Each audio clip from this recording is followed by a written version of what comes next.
हाँ तो बच्चों स्टार्ट करते हैं आज फिर से वही चैप्टर डी और एफ ब्लॉक के तत्व। इसमें आज मैं आपको बताऊंगा कि जो डी ब्लॉक में जो ट्रांजिशन सीरीज है उसमें 3D, 4D, 5D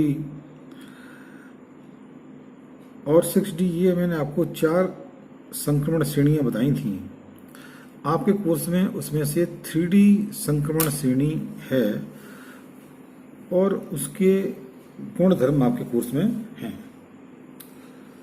तो 3D संक्रमण श्रेणी के जो तत्व हैं scandium, titanium, vanadium, chromium, manganese, iron, cobalt, nickel, copper और जिंक, ये कौन कौन से गुणधर्म प्रदर्शित करते हैं। तो इसमें मैं आपको पहला गुण बता रहा हूं मेटलिक करैक्टर यानी धात्विक गुण। डी ब्लॉक के सभी तत्व धातु होते हैं। जैसे एस ब्लॉक में सभी धातुएं हाइड्रोजन को छोड़ दिया जाए तो पी ब्लॉक में धातु, अधातु और उपधातु तीनों प्रकार के तत्व होते हैं, लेकिन डी ब्लॉक के सभी तत्व क्या होते हैं? धातु होते हैं, मेटल होते हैं। ये क्यों मेटल होते हैं? उसका रीजन है कि धातु वे होते हैं जिनकी सबसे जो आउटर सेल होती है उसमें 1 या 2 इलेक्ट्रॉन होते हैं। तो इस जो डी ब्लॉक के तत्व हैं उनकी भी सबसे बाहरी कोश में 1 या 2 इलेक्ट्रॉन होता है। जैसे स्कैंडियम में ले रहा हूँ, इसका इलेक्ट्रॉनिक कन्फिग्रेशन बता दूंगा आपको।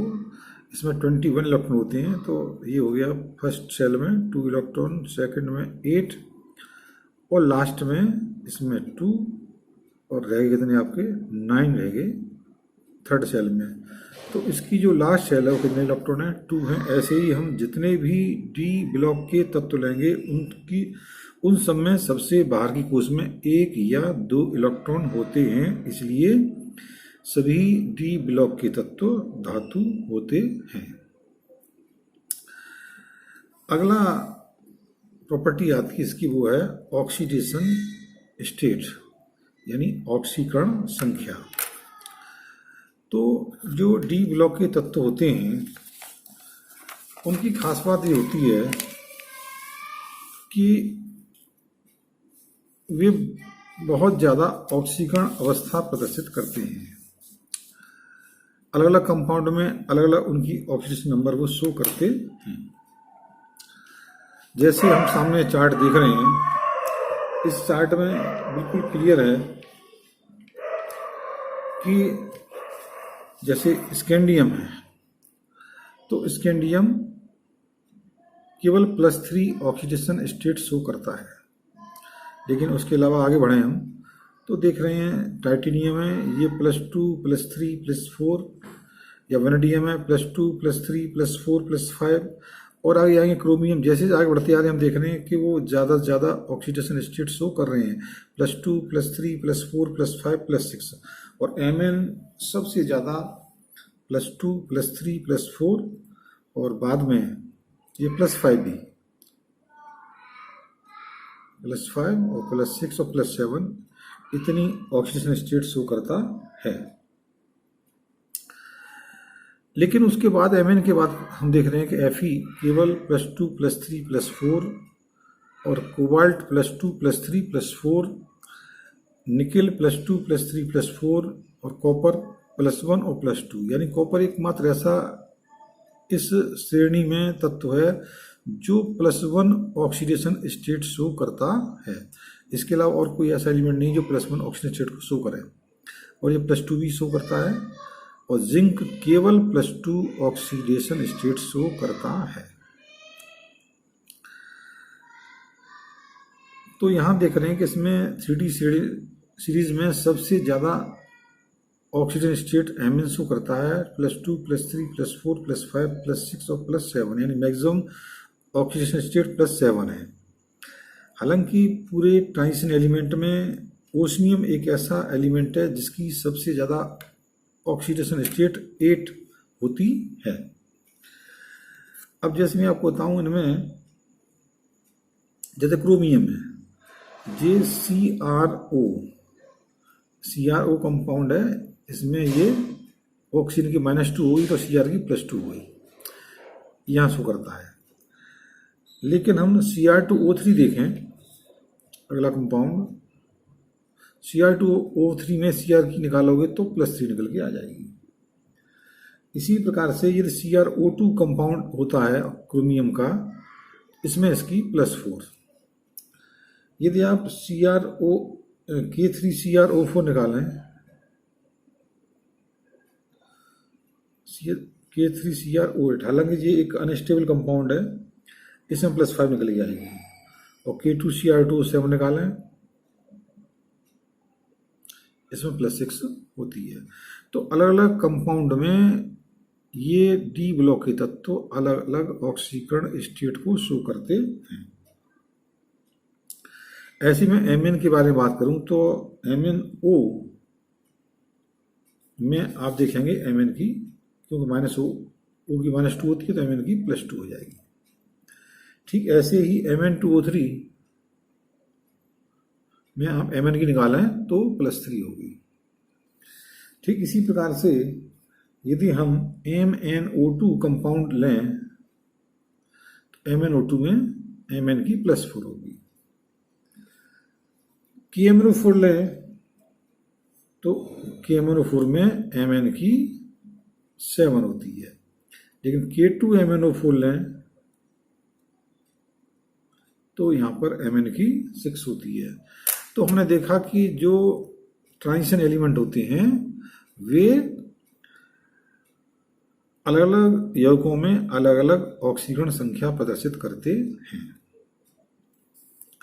अब यहाँ कुछ प्रश्न आते हैं कि जैसे स्कैंडियम है, ये केवल +3 ऑक्सीकरण स्टेट शो करता है, क्यों? देखिए, ऑक्सीडेशन स्टेट जैसे आप देख रहे हैं कि जो स्कैंडियम है, इसका यदि मैं इलेक्ट्रॉनिक कॉन्फ़िगरेशन निकालूं तो ये निकल के आ जाएगा 1s2 2s2 2p6 3s2 3p6 और अंत में 4s2 और 3d1। तो है क्या कि 4s और 3d, सही बात तो यह कि सभी डी ब्लॉक के तत्वों में S और जो D लास्ट में है, इन दोनों की ऊर्जा में बहुत कम अंतर होता है। हम कह सकते हैं कि 4s और 3d की जो एनर्जी है वो लगभग सेम होती है। तो इन दोनों की एनर्जी सेम होने से क्या होता है कि इलेक्ट्रॉन सबसे बाहर की S के तो 2 निकलते ही निकलते हैं, यानी बॉन्ड बनाने भाग लेते हैं। उससे पहले वाली जो 3 सेल है उसकी D के भी इलेक्ट्रॉन क्या करते हैं, बॉन्ड बनाने में भाग लेते हैं।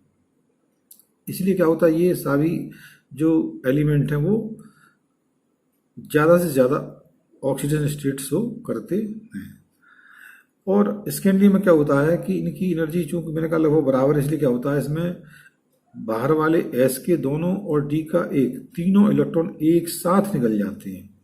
यानी स्कैंडियम में से क्या हुआ, 3 इलेक्ट्रॉन एक साथ निकल गए तो क्या हो गया, ये +3 ऑक्सीडेशन स्टेट को शो करता है।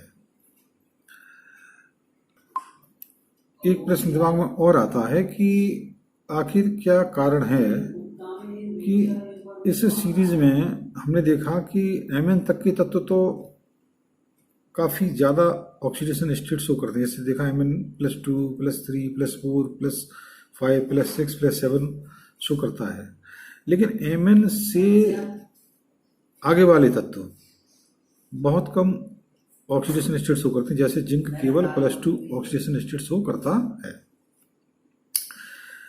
और Mn से पहले भी थोड़े कम शो करते हैं। इसका रीजन क्या है? उसका रीजन ये है कि हम जरा देखें कि जैसे टाइटेनियम है, अब टाइटेनियम का जो सबसे बाहर वाली कोश का इलेक्ट्रॉनिक विन्यास होता है वो 3d2 4s2 होता है। तो इसमें लास्ट के जो 4s के 2 इलेक्ट्रॉन है ये तो बाहर निकलेंगे ही, इनकी वैसे +2 ऑक्सीजन स्टेट तो हो ही गई, लेकिन साथ ही साथ इसमें चूंकि 3d2 यानी 2 इलेक्ट्रॉन अनपेयर्ड भी हैं डी में, तो ये 2 इलेक्ट्रॉन अनपेयर्ड हैं, तो ये भी बॉन्ड बनाने में भाग ले सकते हैं। इसलिए कभी ये 2 अकेले या कभी 2 के साथ एक तीसरा, तो 3 हो गई, कभी 2 के साथ एक और, तो 4 हो गई। इस तरह से जो टाइटेनियम में +2 +3 +4 तक ऑक्सीडेशन स्टेट शो करता है।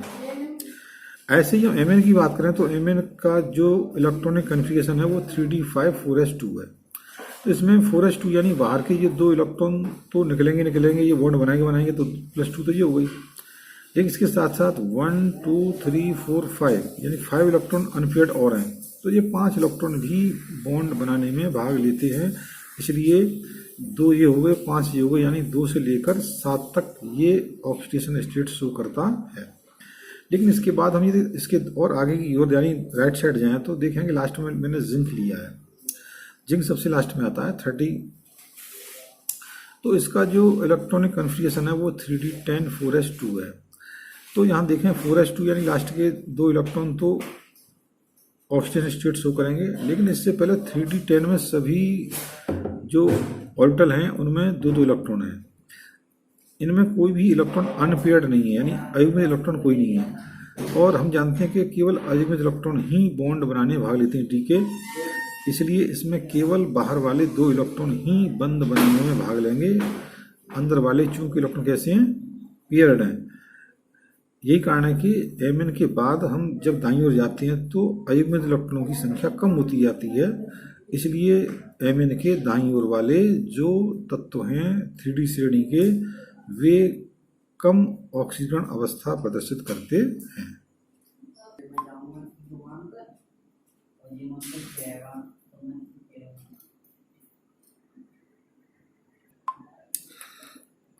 अगला गुण है इसका कैटालिटिक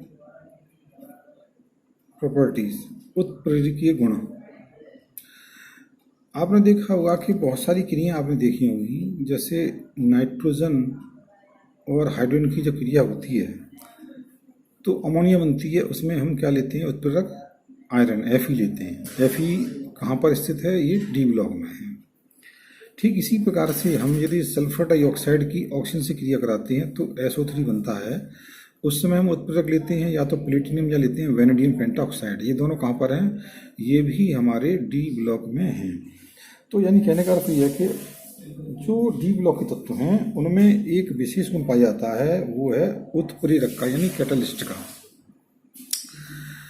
क्या कारण है कि डी ब्लॉक के तत्व उत्प्रेरक का गुण प्रदर्शित करते हैं, उसके कुछ कारण हैं आपके सामने हैं। एक तो है रिक्त डी ऑर्बिटल की उपस्थिति। डी ब्लॉक के तत्वों में क्या होता है, डी जो ऑर्बिटल है वो खाली होती है, क्योंकि D10 नहीं होता डी ब्लॉक के खासतौर ट्रांजिशन एलिमेंट में। D1 होगा या D2 होगा या D3 होगा। तो जब उनमें डी ऑर्बिटल खाली है तो वह क्या करेगा, कैटलिस्ट पहले जो अभिकारक है उसके साथ आसानी से एक संयोग करके एक इंटरमीडिएट कॉम्प्लेक्स बनाएगा।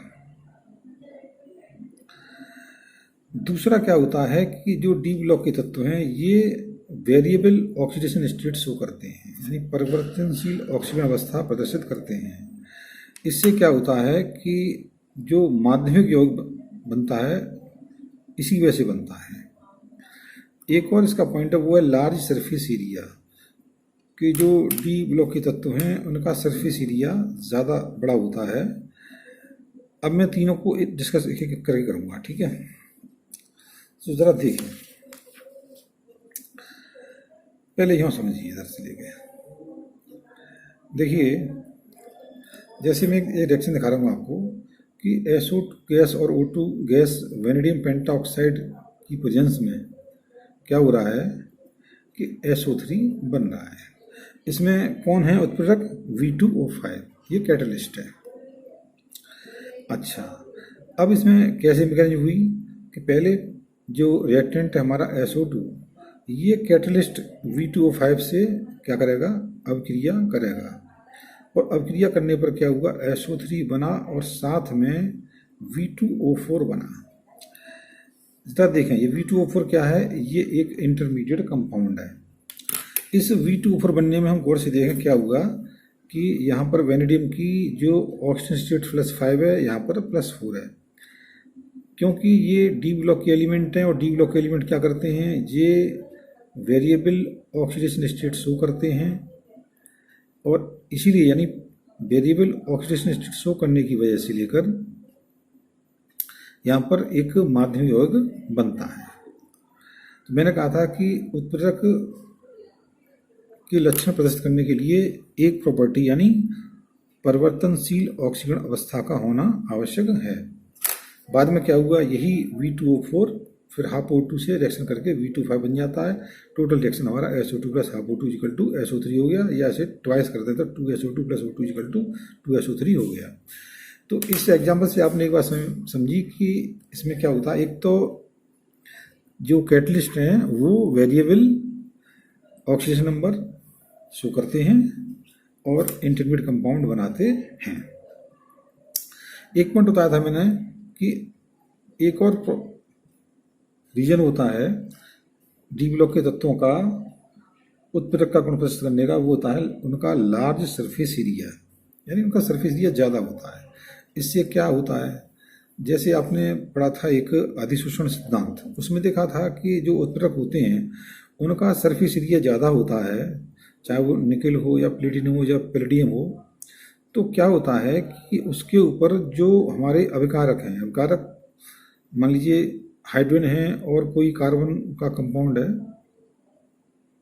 अनसैचुरेटेड कंपाउंड है कार्बन का, तो ये क्या करते हैं, पहले ये क्या होते हैं, इसके ऊपर एब्जॉर्ब हो जाते हैं, अधिशोषित हो जाते हैं। चूंकि इनका जो सरफेस एरिया ज़्यादा होता है कैटलिस्ट का, इसलिए क्या होता है इनके ऊपर ज़्यादा से ज़्यादा जो रिएक्टेंट के मॉलिक्यूल हैं वो एब्जॉर्ब हो जाते हैं। इससे क्या होता है, इनके बीच में एक कॉम्प्लेक्स बन जाता है। बाद में ये उत्पाद में परिवर्तित हो जाते हैं और सतह को छोड़कर अलग हो जाते हैं। तो आपने देखा कि उत्प्रेरक का गुण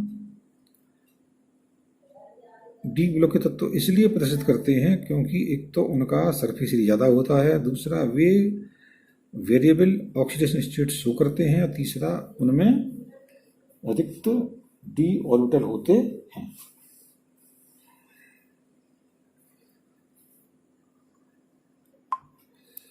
जैसा कि आपने पहले पढ़ा कि उत्प्रेरक किस तरह से रिएक्शन को आगे बढ़ाने में सहायता करते हैं, कि ये तो हम जानते हैं कि जो भी अभिकारक होता है, रिएक्टेंट होता है, उसके अंदर कुछ खुद की ऊर्जा होती है, उसे कहते हैं इनिशियल एनर्जी, यहाँ से यहाँ तक। लेकिन उसे उत्पाद में परिवर्तित होने के लिए क्या करना होता है, एक एनर्जी बैरियर को पार करना पड़ता है।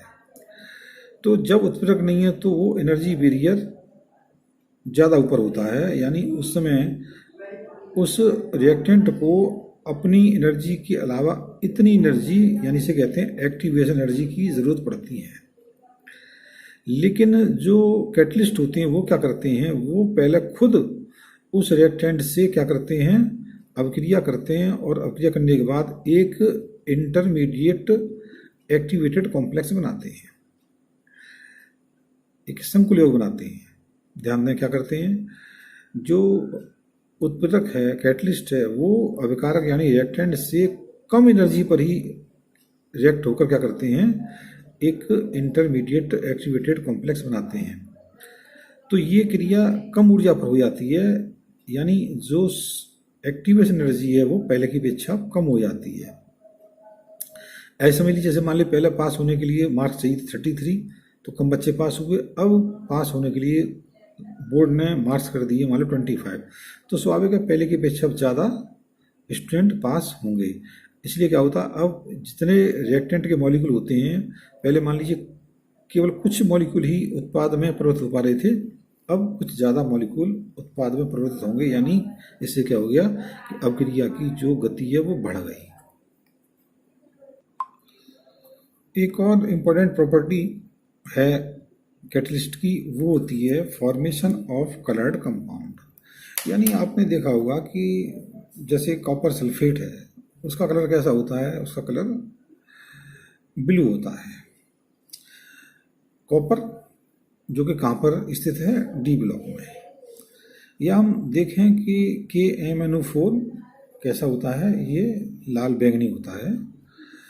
ये कहाँ पर Mn स्थित है, डी ब्लॉक में। यानी डी ब्लॉक के जो तत्व हैं वे क्या करते हैं, वो रंगीन यौगिक बनाते हैं। ये रंगीन यौगिक क्यों बनाते हैं, तो उसका रीजन है, पहला रीजन है कि due to incompletely filled N-1 d subshell. यानी एक तो वही कि डी ब्लॉक के जो एलिमेंट जिनमें डी ऑर्बिटल कैसी है, इनकम्प्लीट है, यानी पूरे 10 इलेक्ट्रॉन नहीं है, वो क्या करेंगे, वो कलर्ड कंपाउंड बनाएंगे या उनके आयन कैसे होंगे, कलर्ड होंगे। दूसरा होता है due to d transition, d संक्रमण इसका दूसरा कारण है। मैं इसको एक एग्जाम्पल से आपको समझाऊंगा, ठीक से आपके समझ में आ जाएगा। जरा देखें,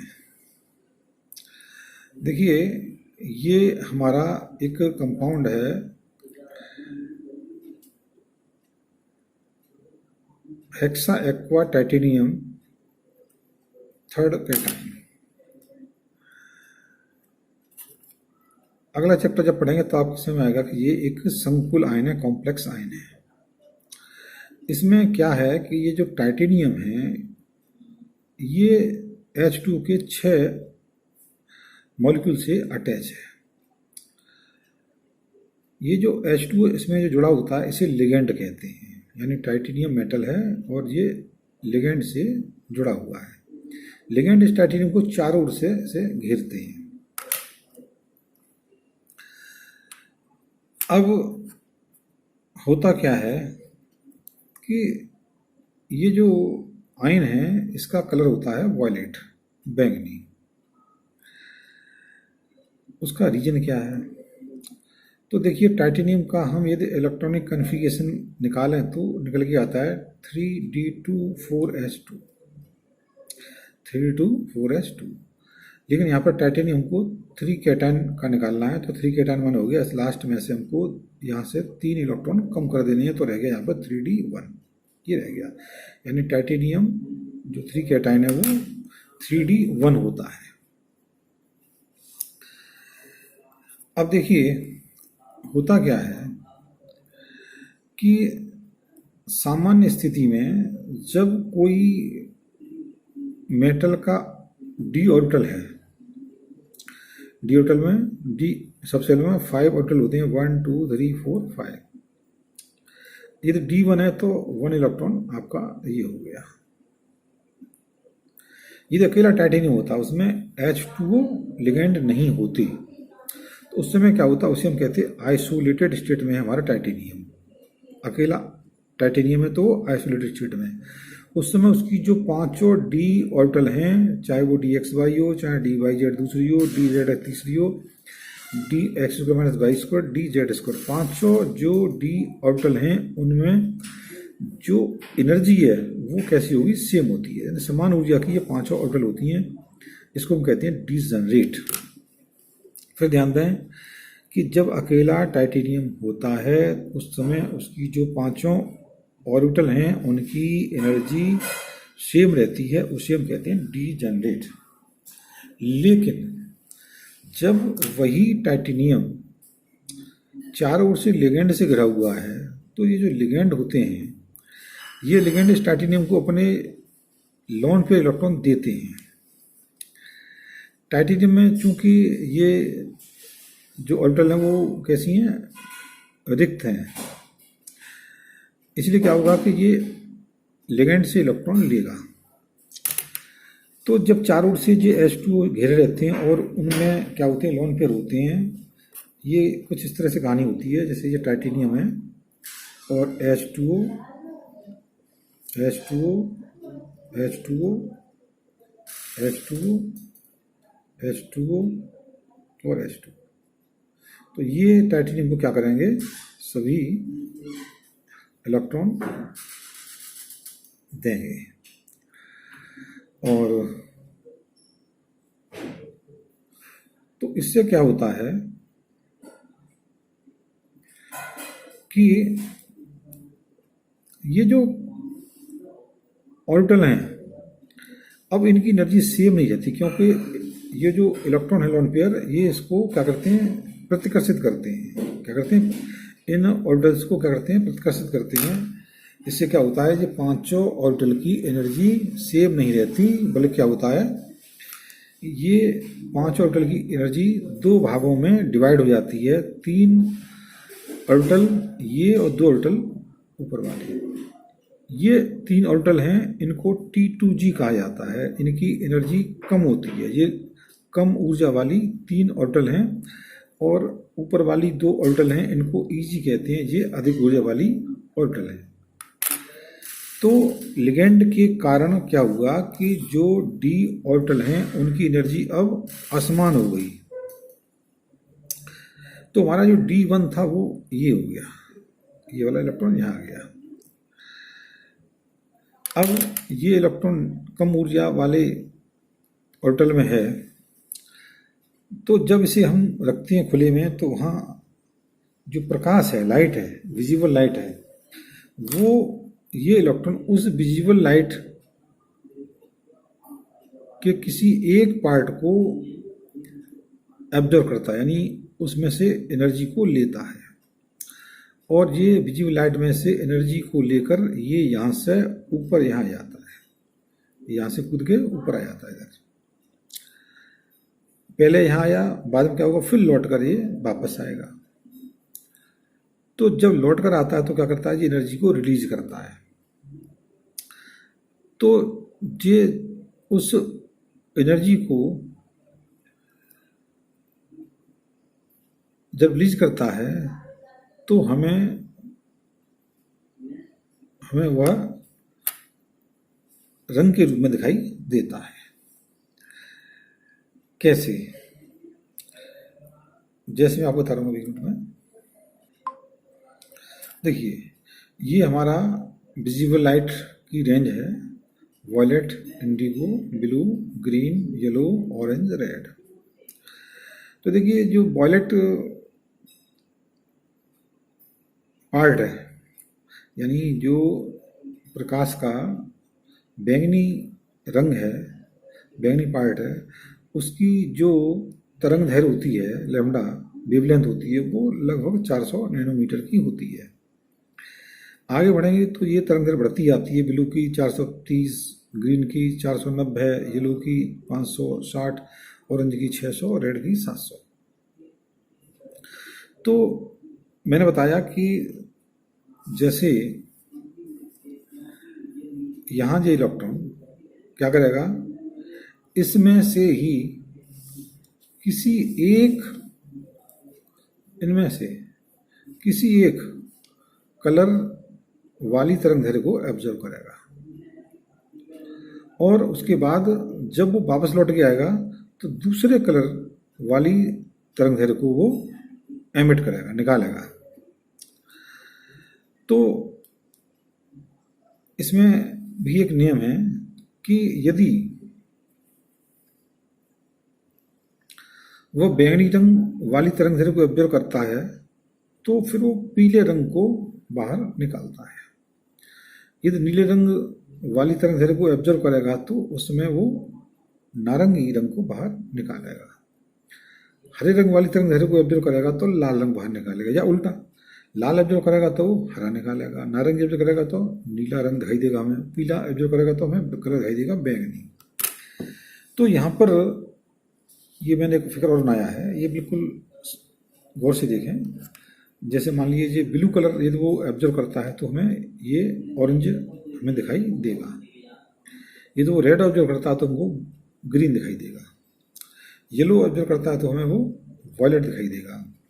तो यहाँ पर जो टाइटेनियम है वो वास्तव में येलो कलर, यानी प्रकाश के जो येलो पार्ट है उसको तो वो अवशोषित करता है, यानी येलो की जो वेवलेंथ है वो लगभग 560 नैनोमीटर होती है। तो येलो कलर वाली तरंग दैर्घ्य को प्रकाश में से अवशोषित करके वो क्या करता है, जब इलेक्ट्रॉन वापस लौट के आता है तो वो कौन सी वाली, इसके सामने कौन सी है, वॉयलेट, वॉयलेट कलर को बाहर निकालता है, जिससे क्या होता है, हमें टाइटेनियम का जो संकुल आयन है वो हमें बैंगनी रंग का यानी वॉयलेट कलर का दिखाई देता है। ये समझें, ये टाइटेनियम का इलेक्ट्रॉन 3d1 है, ये क्या करेगा, येलो कलर को एब्जॉर्ब करेगा, उसके बाद क्या होगा, इस एनर्जी मिलेगी, ये ऊपर जाएगा, उच्च ऊर्जा स्तर में पहुंचेगा, बाद में यहाँ से वापस लौट के आएगा। तो क्या करेगा, येलो कलर ऑब्जर्व किया तो ये वॉयलेट कलर को एमिट करेगा, और इससे हमें क्या होता है कि वो यौगिक हमको बैंगनी रंग का दिखाई देता है। अगली प्रॉपर्टी है मैग्नेटिक प्रॉपर्टीज, यानी चुंबकीय गुणधर्म। डी ब्लॉक के तत्व कुछ चुंबकीय गुणधर्म प्रदर्शित करते हैं। पहला है डाइमैग्नेटिक सब्सटेंस, यानी प्रतिचुंबकीय। प्रतिचुंबकीय क्या होते हैं कि यदि हम किसी डी ब्लॉक के पदार्थ को कहाँ रखें, किसी चुंबकीय क्षेत्र में रखें, ये चुंबक है, इसके बीच में रखें, तो क्या होता है कि जो पदार्थ इस चुंबकीय क्षेत्र की जो तीव्रता है उसको कम करता है, यानी इसको प्रतिकर्षित करें, उन्हें हम कहते हैं प्रतिचुंबकीय। यहाँ फिर से देखें कि यदि किसी डी ब्लॉक के पदार्थ को किसी चुंबकीय क्षेत्र में रखें तो क्या होता है, ये चुंबक है, इसके द्वारा जो चुंबकीय क्षेत्र है, यदि ये पदार्थ इस चुंबकीय क्षेत्र की तीव्रता को कम कर दे, इसे प्रतिकर्षित करे, रिपेल करे, इसे क्या करे, इसे रिपेल करे, और खुद उस स्थान पर एडजस्ट हो जाए जहाँ पर ये चुंबकीय बल रेखाएं नहीं हैं, ऐसे पदार्थ कहलाते हैं प्रतिचुंबकीय पदार्थ। वास्तव में होता ये है कि जैसे मान लीजिए ये कोई पदार्थ है, उस पदार्थ का ये कोई एटम है, इस एटम में जो न्यूक्लियस है, न्यूक्लियस के बाहर ये उसकी सेल हैं, इनमें कोई इलेक्ट्रॉन जब गति करता है तो क्या होता है कि ये खुद इलेक्ट्रॉन गति करने से क्या करता है, एक प्रेरित चुंबकीय क्षेत्र उत्पन्न करता है, यानी ये खुद एक अपना इंड्यूस्ड मैग्नेटिक फील्ड प्रोड्यूस करता है।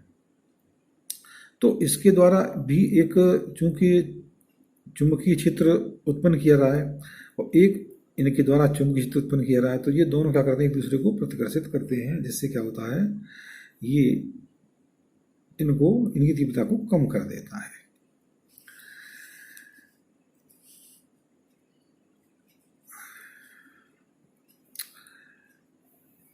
हम कह सकते हैं कि पहली कंडीशन इसकी है कि substance repel by magnetic field, यानी जो प्रतिचुंबकीय पदार्थ होते हैं वो क्या करते हैं, मैग्नेटिक फील्ड को, इसको क्या करते हैं, वो रिपेल करते हैं इसको।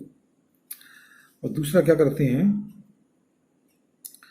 कि ये जो प्रतिचुंबकीय पदार्थ हैं इनमें अनपेयर्ड इलेक्ट्रॉन नहीं होते, यानी जो डाइमैग्नेटिक कंपाउंड है उनमें अनपेयर्ड इलेक्ट्रॉन नहीं होते।